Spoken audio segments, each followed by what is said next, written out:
Bonjour à toutes, bonjour à tous. Bienvenue à la capsule sur le discours religieux et mythique par la même occasion. Dans le cadre de ce cours-ci, on va vraiment les mettre dans un seul et même panier, malgré les légères différences qu'il peut y avoir entre les deux. On va s'attarder sur, bien sûr, nos trois dimensions de chacun des discours, l'objet, la méthode et le projet. Donc, voici l'ordre du jour pour cette capsule. Tout d'abord, oui, bien que ce soit une capsule, on va faire un retour sur le dernier cours.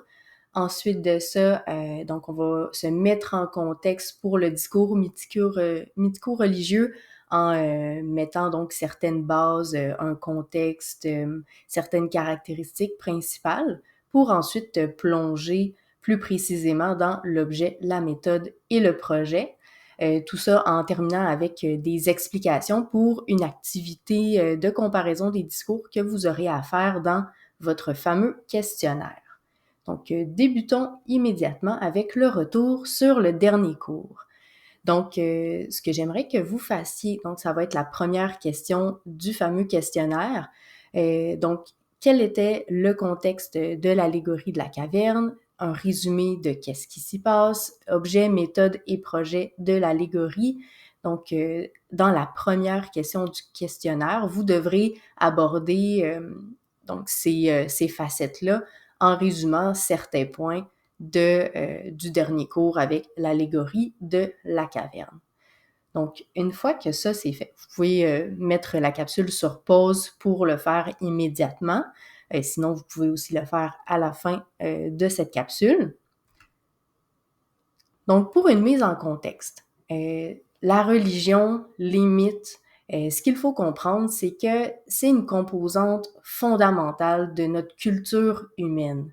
Bien sûr, dans notre société québécoise, on se rend compte que, bien sûr, l'État est techniquement laïque, c'est-à-dire que on va mettre à part le gouvernement et la religion. Donc, la religion ne devrait pas avoir d'impact sur les décisions gouvernementales. Mais n'empêche que malgré que le Québec soit laïque, on voit ces influences religieuses partout dans nos vies. Donc, que ce soit avec la présence des établissements religieux comme les églises qu'on peut voir un peu partout. Bien sûr aussi, on peut entendre aux nouvelles certains dilemmes par rapport à la présence du religieux. Donc, si vous êtes un petit peu à l'affût ces temps-ci, il y a quand même le dilemme de est-ce que ça devrait être possible de faire des prières dans les rues? Donc, ça reste des questions qui sont encore d'actualité. Mais sinon, bien sûr, on voit certains projets de loi, justement par rapport à la laïcité de l'État, des professeurs, justement, qui ne devraient pas porter de signes religieux. Et bien sûr, j'imagine que vous avez certaines connaissances, que ce soit dans votre famille, des amis, qui, eux, vont littéralement être croyants d'une religion ou d'une autre.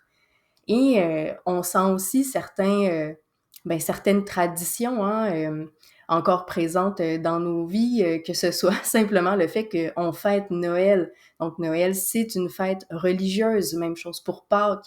Donc bien que on sente un peu moins la présence du religieux, il reste qu'elle a encore des impacts sur notre vie quotidienne, qu'elle est présente et ce depuis qu'il y a des civilisations humaines. Mais l'important pour bien comprendre le discours religieux, c'est de comprendre sa différence spécifique. Donc ça, je vous en avais déjà mentionné un peu. La différence spécifique, c'est ce qui distingue le discours religieux des autres types de discours. Et ce qui le distingue, c'est vraiment la croyance en l'existence des êtres surnaturels ou divins. Donc, tout ce qui est en dehors de notre monde sensible qu'on peut toucher ou qu'on peut voir. Donc, bien sûr, c'est des aspects métaphysiques, comme on a pu l'apprendre.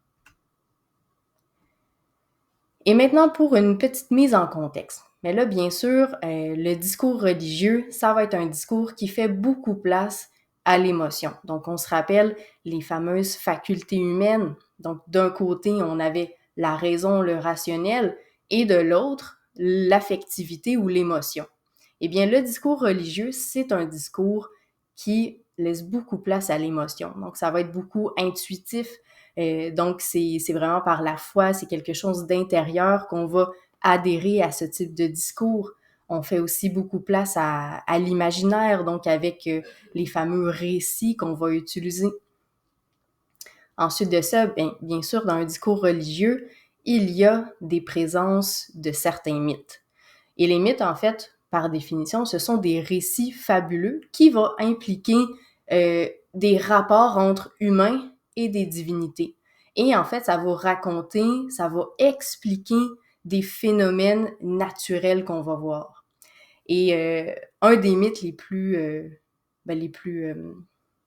particuliers qu'on va entendre le plus souvent, c'est le mythe de la cosmogonie. En fait, des mythes de la cosmogonie, il y en a dans plusieurs religions. Il y avait ça aussi dans l'Antiquité, donc avec la Grèce antique. En fait, la cosmogonie, qu'est-ce que c'est? Ben là, divisons le mot en deux pour mieux le comprendre. On a la présence du préfixe cosmos et le suffixe goni. En fait, le suffixe goni, ce qu'il veut dire, c'est la naissance de. Donc, l'avènement des choses, la création des choses. Et le cosmos, bien sûr, c'est notre univers. Donc, si on assemble les deux, une cosmogonie, c'est un récit fabuleux sur la naissance ou la création de notre monde, de notre univers. Et là, bien sûr, des cosmogonies, vous en connaissez, que ce soit avec justement la Bible ou le Coran. Donc, ça va être une divinité, donc Dieu qui va créer le monde.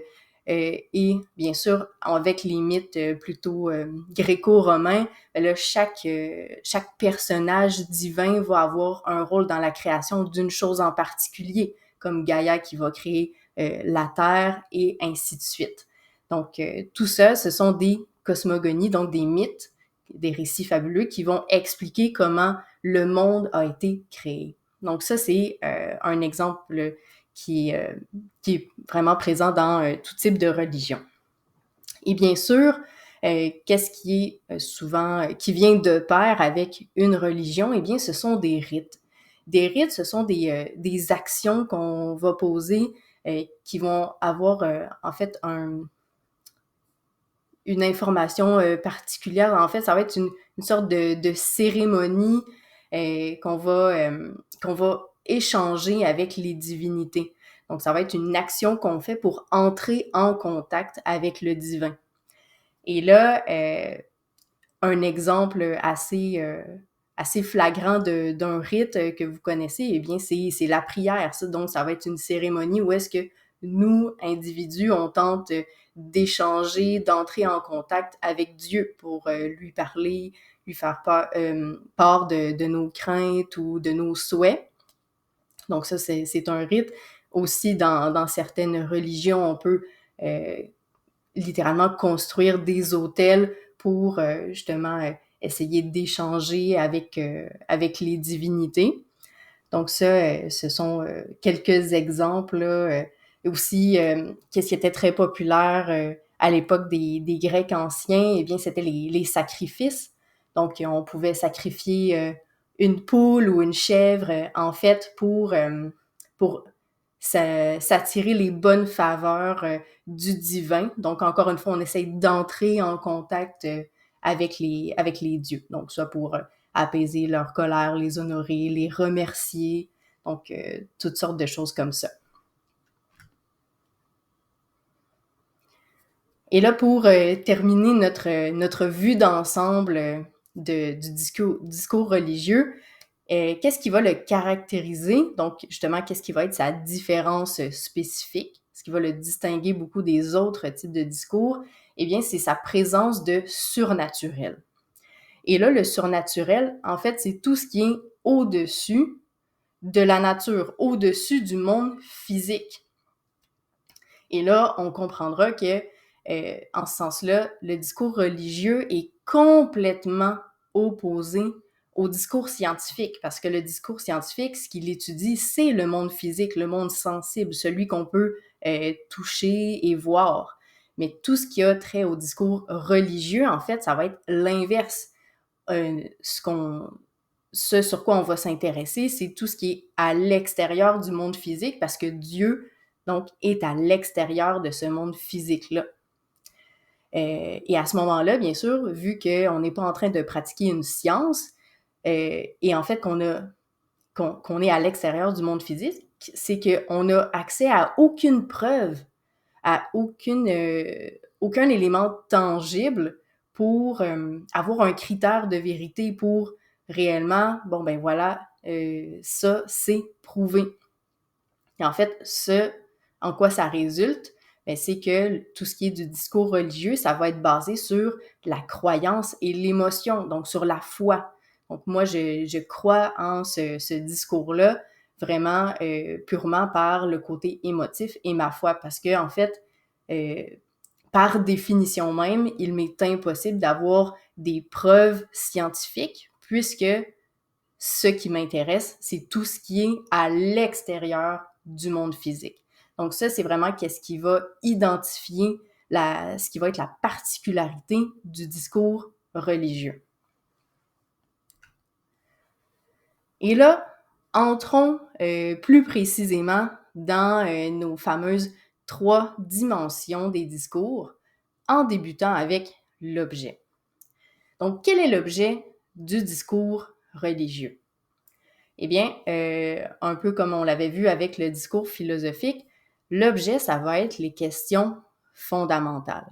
Parce qu'on se rappelle, hein, on avait l'axe de la méthode qui était l'affectif et le rationnel, et on avait ensuite de ça l'axe du projet qui était le sens et la cause.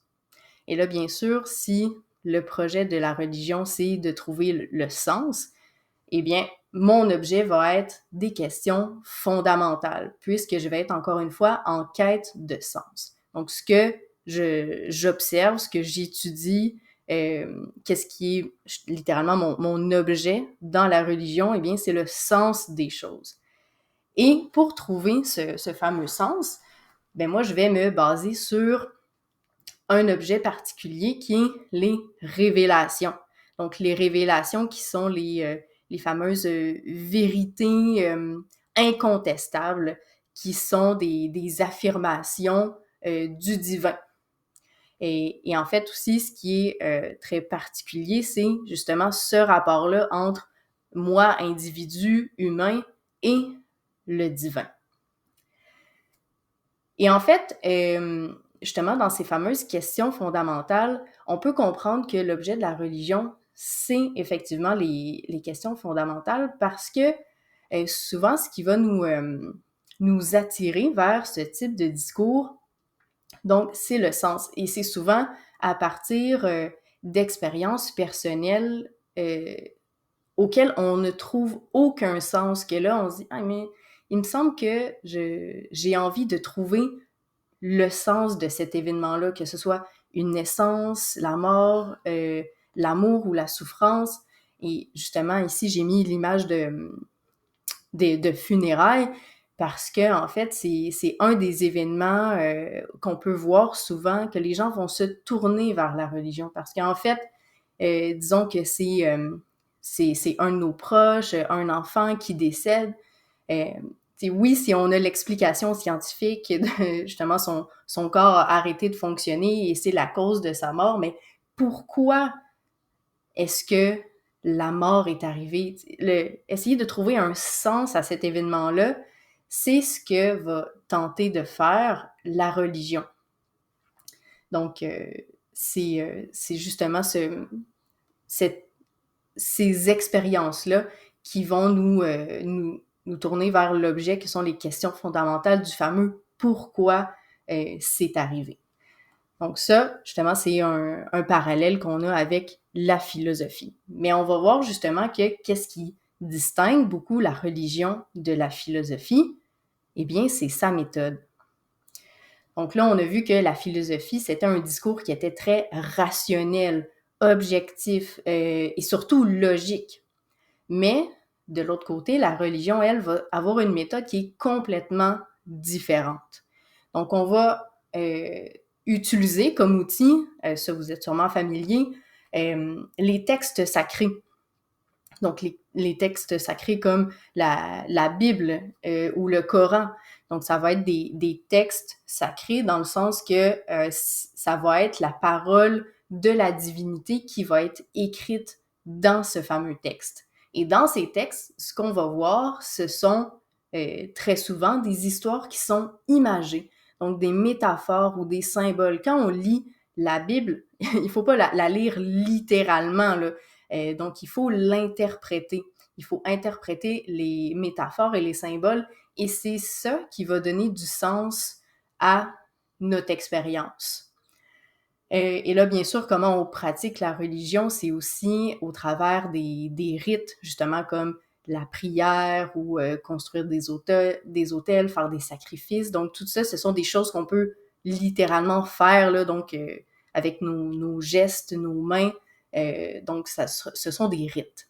Et les objets, donc la méthode, donc on va utiliser aussi des textes sacrés, des métaphores et des symboles. Donc on voit ici, avec les histoires imagées, que on est vraiment du côté de l'affectif et de l'émotionnel dans notre ligne là, entre raison et émotion. Mais ce qui va surtout être utilisé dans la religion, ce sont des dogmes. Et qu'est-ce que c'est qu'un dogme? En fait, un dogme, c'est un point de doctrine. Donc, une doctrine, c'est une sorte d'affirmation qu'on ne remet pas en question. Et ça, en fait, justement, on la remet pas en question parce que c'est vu comme une vérité fondamentale, incontestable. Et pourquoi c'est incontestable? Parce que ces dogmes-là nous sont dits techniquement par la divinité. Et on ne peut pas remettre la divinité en question. Le divin, c'est la vérité absolue, la vérité en soi. Donc, c'est ce qui nous donne les fameuses réponses à nos questions. On est obligé d'accepter un dogme comme tel, mais sans avoir justement de raison particulière à y croire. On y croit simplement parce que c'est la divinité qui l'aurait dit. Et là, c'est là qu'on voit la grande distinction avec le discours philosophique qui, lui, on doit avoir des très bonnes raisons là, d'affirmer ce qu'on affirme. En fait, la philosophie est très anti-dogmatique. On va souvent se remettre en question. On s'en rappelle, ça fait partie des facultés humaines, des facultés intellectuelles qui reflètent la méthode philosophique de toujours la remise en doute et l'esprit critique. Et ça, c'est à l'opposé complètement du dogme, qui, lui, c'est une vérité fondamentale qui est interdit de contester. Et là, justement, ça peut être n'importe quelle affirmation qui est vue comme une vérité incontestable, un dogme. Donc, pour vous en donner quelques exemples, ben, de dire que Dieu a créé le monde en 6 jours, ben, 7 jours, mais comme le 7e, il s'est reposé, là. Donc ça, c'est une affirmation qui ne peut pas être mise en question. C'est un dogme.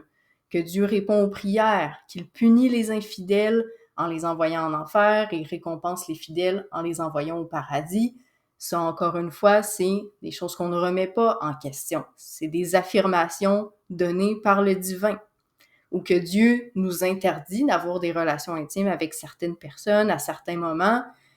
Donc, justement, de ne pas avoir de relations avant le mariage et, bien sûr, de se marier seulement entre un homme et une femme. Ça, ce sont des dogmes de la religion.